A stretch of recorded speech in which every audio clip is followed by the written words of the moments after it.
Hello everybody, Andrew Fio here. I really want to apologize since it's been so long since I made a video. I know it's been well over a month, and I just want to say I'm really sorry. I know it's been a really long time. Just to give you a little bit of update on my life, I finished my spring classes for school, taking a couple classes in the summer, and I am going to the University of Iowa in the fall, which I am really excited about. I'm kind of nervous, obviously, too, but I'm really excited for it. I'm gonna be moving in August, so hopefully I can keep making videos there, and I won't be too busy. Um, but yeah, so just wanted to let you know that. And with some of this information, obviously, since I wrote some of it a long time ago, I'm gonna try to skim through information that's a bit older. So yeah, here we go. With the Israeli-Palestinian conflict, thankfully that has been rectified. Um, they were shooting each other for a couple weeks, I think about 2 weeks, but they finally called a ceasefire. Something that was really bad was the Biden administration a little while ago approved a big weapons sale to Israel. Um, But yeah, Biden was trying to speak with the leaders to call a ceasefire, and but they eventually, the Hamas group and the Israeli government reached a ceasefire. And also, the Israeli opposition parties reached an agreement to oust the leader Netanyahu, the prime minister of Israel, that was prime minister for 12 years. A little while ago, there was a mass shooting in San Jose, California, where 8 people lost their lives, including the suspect. Bill Gates left the Microsoft board. This was big news that there were reports that he was into a prior relationship with a former staffer, and yeah, so that tied into his divorce with Melania Gates. So a lot of news came out with Bill Gates. President Biden met with Russian leader Vladimir Putin, and I think the meeting didn't last as long as they originally wanted it to.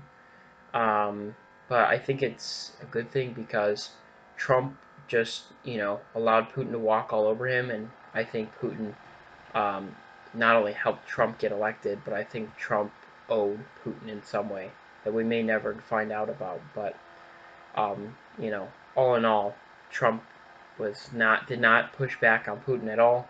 Biden is the complete opposite, which I'm very happy with. He wanted to speak with Putin, and that was a good thing. But um, yeah, in the end, um, I think he wanted to take a stronger approach to Putin, which I appreciated.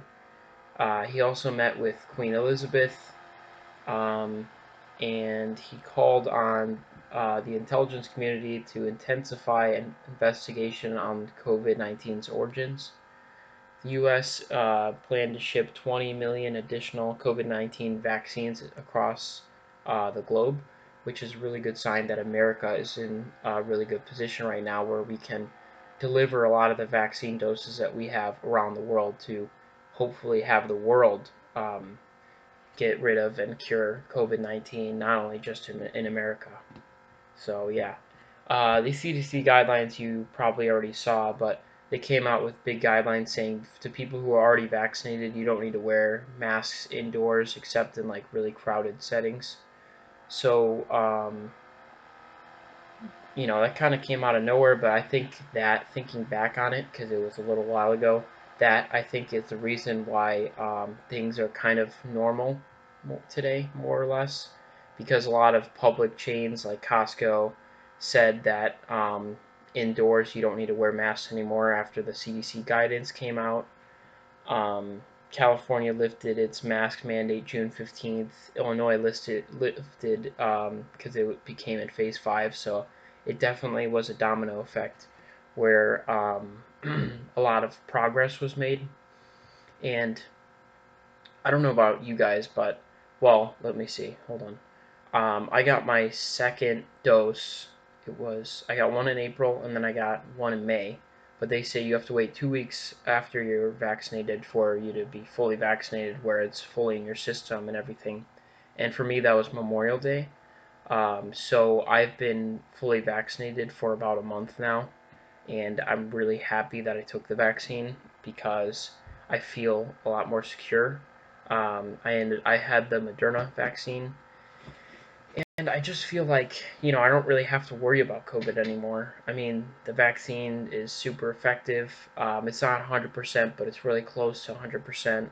And yeah, I think right now, like, there's certain businesses that can still require masks, and you should respect that decision. But at least I feel like for people who are fully vaccinated, I feel like we can kind of go back to normal again.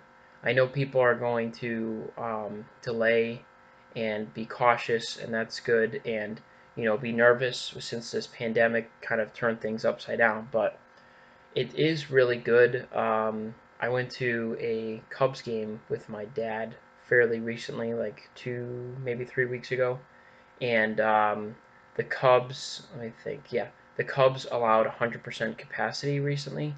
So just seeing, big events. The NHL is allowing in the playoffs a lot of people in their stadiums again.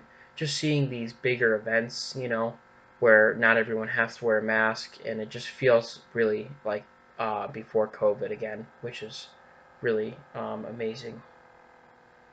Um, I just wanted to say the governor of Ohio came out with this really great idea of a lottery for those who got at least one dose of the vaccine. And he announced 5 winners that each got $1 million. And it was a separate raffle for people under 18 years old for a scholarship to an Ohio university. So I think it was a really good idea by the governor of Ohio as a unique way to get people to get vaccinated and give a good incentive for people to want to get vaccinated. Um, yeah, so I just wanted to share that.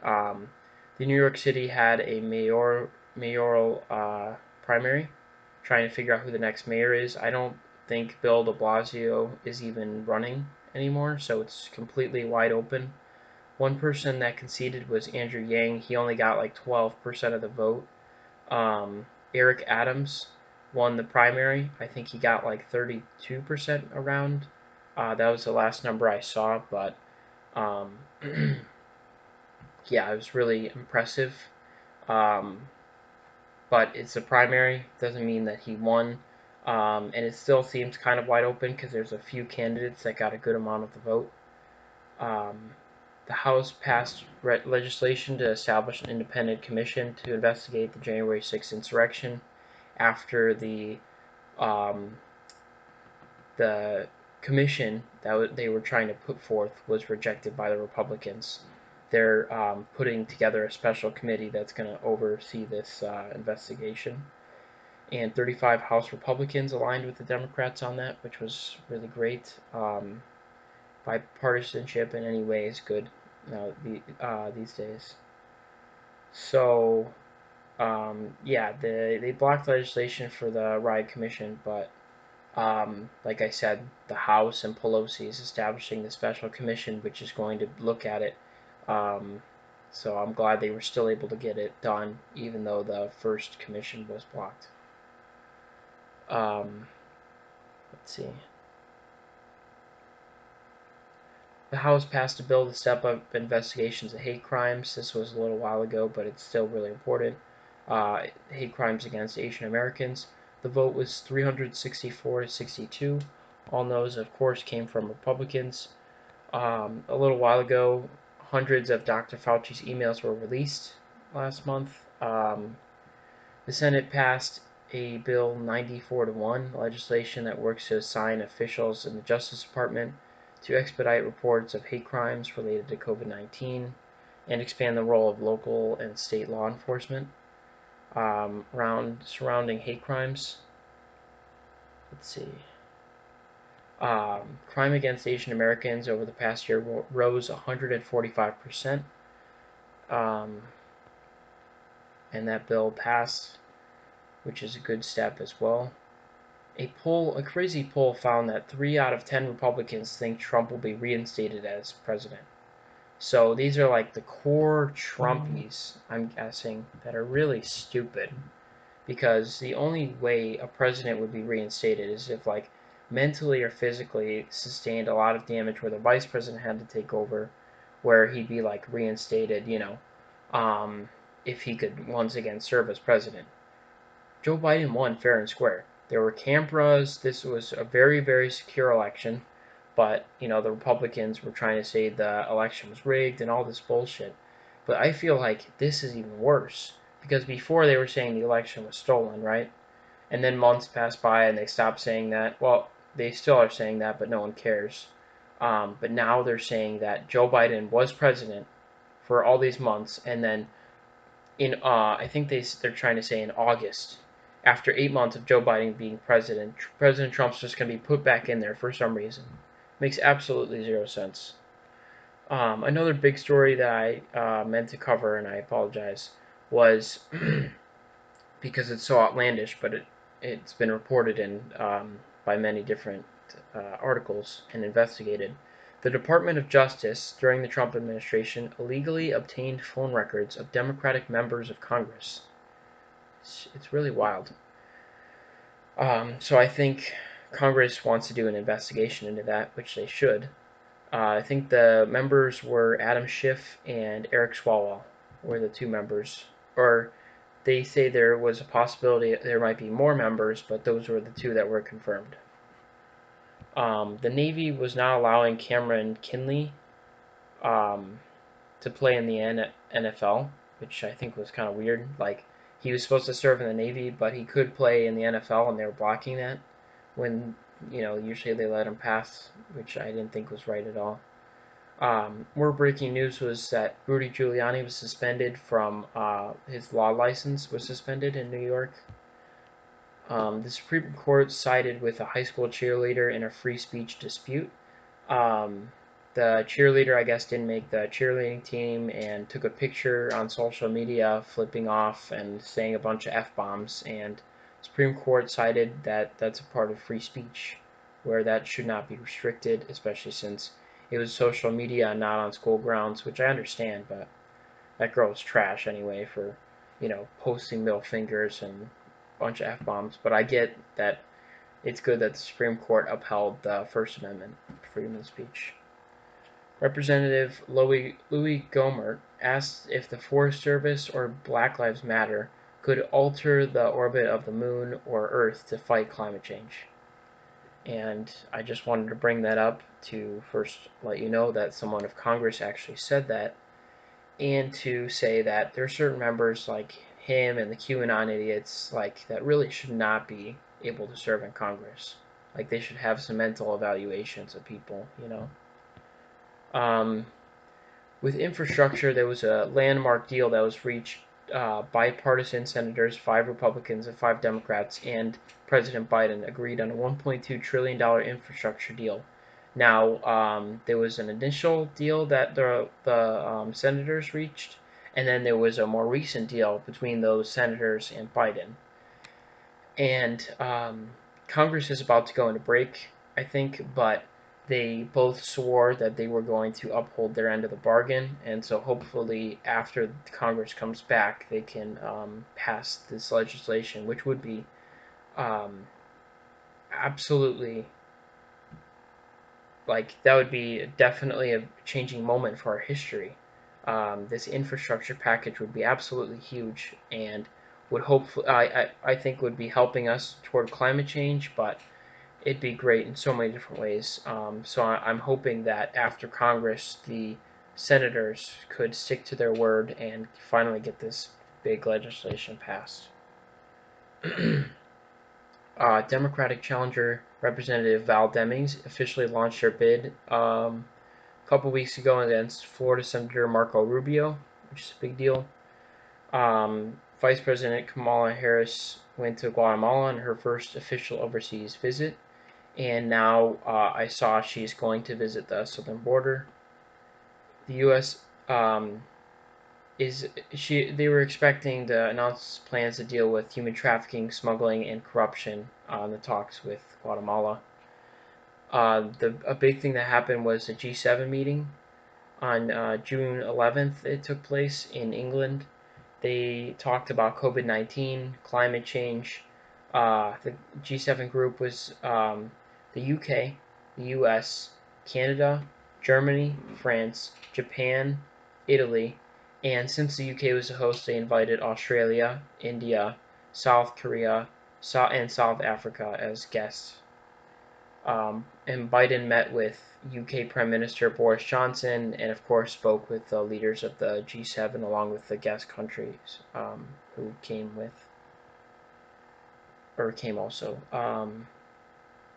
There was unfortunate news with a building in Miami that partially collapsed, and the numbers are not looking good. 4 people died, and 159 people are unaccounted for. New York Republicans blocked the. Is that right? No, I don't know why it says that. Sorry. Senate Republicans blocked the pro-voting rights bill in the Senate 50-50, 50-50 tie. It was called the For the People Act. So, but that was a big deal because, like what happened in Georgia is happening in a bunch of red states like Florida, where they're trying to pass all these restricting voting rights bills. And this bill, I think, would have addressed that, but it got rejected by the Republicans because, of course, they're just trying to restrict the vote because, like we saw in the 2020 election, when everybody can come out to vote, they get blown out of the water, and Biden won by over 7 million votes. It wasn't even close, so they're trying to do everything in their power to stop that. A while ago, the Attorney General added, or New York, that's where it was. The New York Attorney General added criminal capacity to the probe of the Trump administration.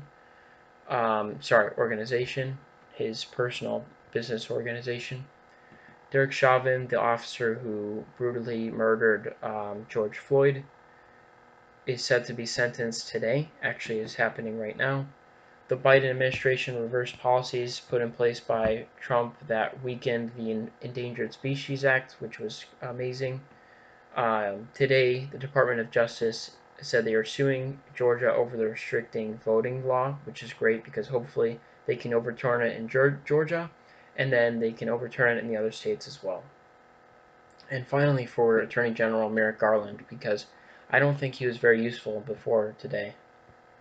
And an amazing statistic, that's a good statistic that came out, was saying in terms of the U.S. COVID deaths at this point, it's not a whole lot. I think it said 18,000 in the month, which seems like a lot, but compared to the numbers of before are much better. Obviously, it's not good that Americans are still dying of COVID, but it's good that we are getting to a point where it's getting much more stable rate. If you imagine where we were in January, where it was the numbers were really, really bad. We had like over 300,000 cases a day at one point, tons of death, but we are getting much better, obviously, because of the vaccination rates in this country. And so I'm really glad with that we are definitely leveling off with COVID, where we're not having to worry about COVID as much. And a statistic came out that 99.2% of all U.S. COVID deaths are, from unvaccinated people.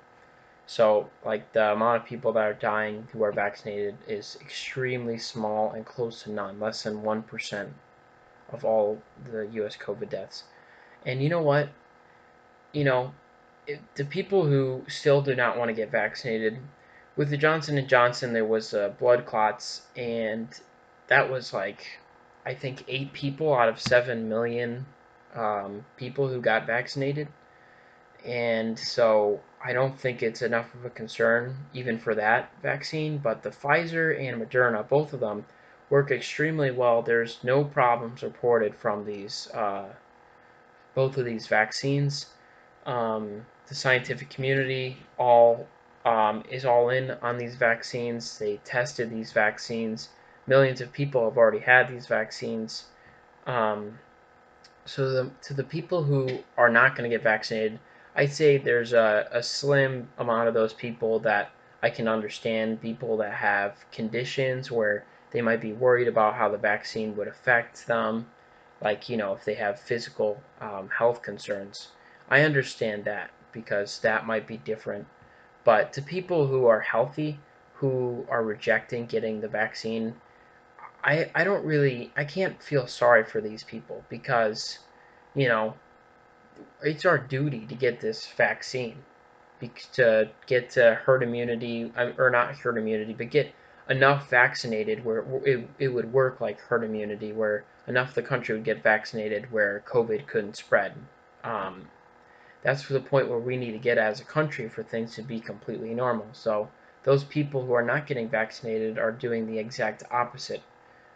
So people who could get the vaccine are healthy and choose not to. I don't really feel bad for those people. So that statistic about almost everybody who's dying in the U.S. are people who are unvaccinated. It's their own fault. So, but it's really good news, and that shows how well the vaccines are working. So if you have not gotten vaccinated, please do so, or else you're at your own liability with COVID.